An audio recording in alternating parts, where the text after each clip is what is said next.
What's going on, guys, and welcome to today's video. And today we are definitely back out in Baja, Mexico somewhere jumping, and we are definitely not on a back country road in Kansas because that would not be safe, and we're all about safe and legal things here. So that's why me and my good buddy Eric drove all the way down to Baja, Mexico just so we could make another quick jump because he has a new 2022 TRX that he has ordered that will be coming hopefully sooner than later, and we'll definitely have his truck on the channel. We'll do a lot of the stuff that we've done to mine. We'll do kind of that initial PDI process, and then he will hopefully have some really awesome content on his channel with his truck and all of the cool car stuff he does.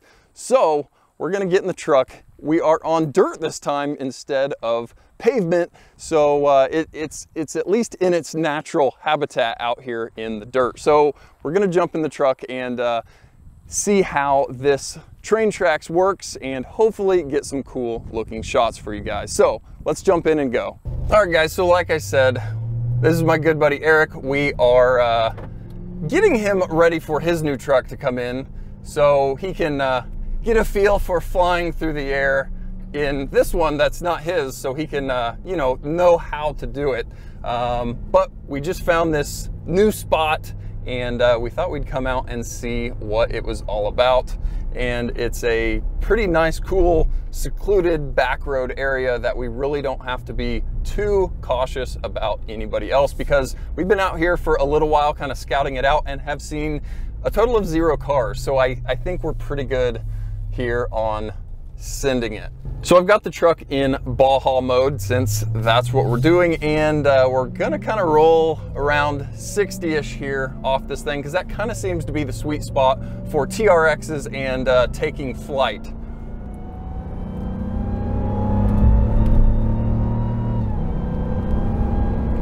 And we're 67, 68-ish here. Oh, dude. That was a big jump. That was a hard landing. Awesome. That was a little bit quicker than I was planning, but I think we did at least hear bump stop on that left front. Yeah. So, but I mean, that's what the truck's built for. It was still a very, very smooth landing. All right, guys, we are going to hit it the other way so you guys can see the tail of the truck flying over this thing.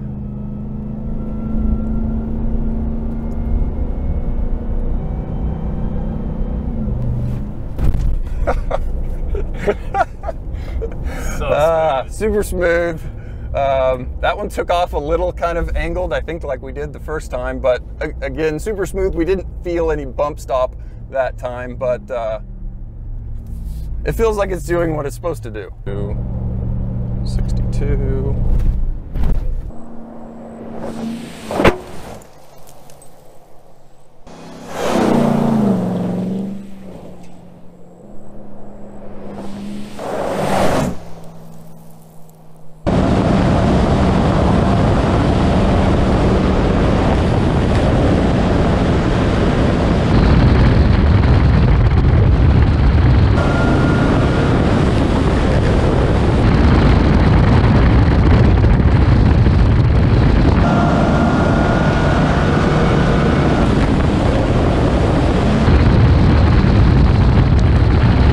Well, guys, as you saw, we made quite a few jumps here today out at this new location, and what a difference between, 60 to 67-ish was on this jump. Now, there was some kind of deviation on the takeoff. There was some dip, so one of the times we hit it a little bit weird, back of the truck kicked up, and we did a little bit of ground cultivation here. We've got 2 big marks here in the dirt road, which happen to correspond with our front 2 skid plate bolts. Now, obviously, that's what they're for. We've got a skid plate under the truck to absorb impact and save everything else under the truck. So guys, you saw the bolt locations on the ground, and let me kind of take you on a little bit of a walk here. The front of the truck is pretty much lined up with the scratch marks in the ground, and if we stand on our takeoff ramp, I walked this thing off. That is roughly 65, 70 feet from our takeoff ramp to where the truck landed. So like I said, this was roughly 65, 70 foot of hang time. Now, obviously we weren't outrageously high in the air, but we were carrying enough speed over it that we traveled this thing that far, and it landed and didn't really care. We've got some scratches on a skid plate, which is kind of what it's there for. So I don't know of many other trucks other than obviously the Raptor that are just built to take abuse like that, and not even abuse. The truck's just meant for it. That's what it's built for. That's what the suspension's for. That's why there's thousands and thousands of dollars in electronic Bilstein shocks on this truck, so you can go out and just over and over jump this thing. We did also go pretty much full stuff with the 35s. We have just a teeny bit of rub or witness mark here in the inner fenders.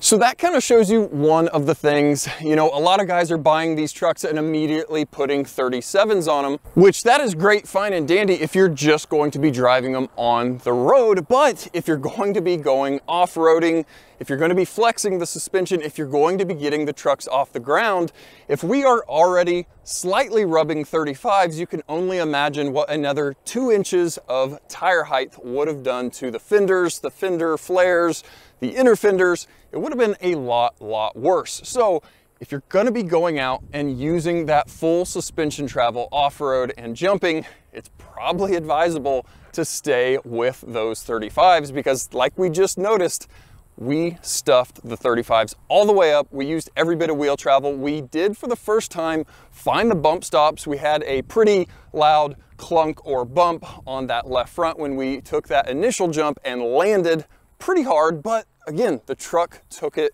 super well. It felt smooth. It never felt like we were hurting or breaking the truck. It's just using the truck to its full potential, all of its wheel travel, and it did really well. And you know, we're gonna then go take this thing and drive on the highway 60, 70 mile an hour back home with no issue.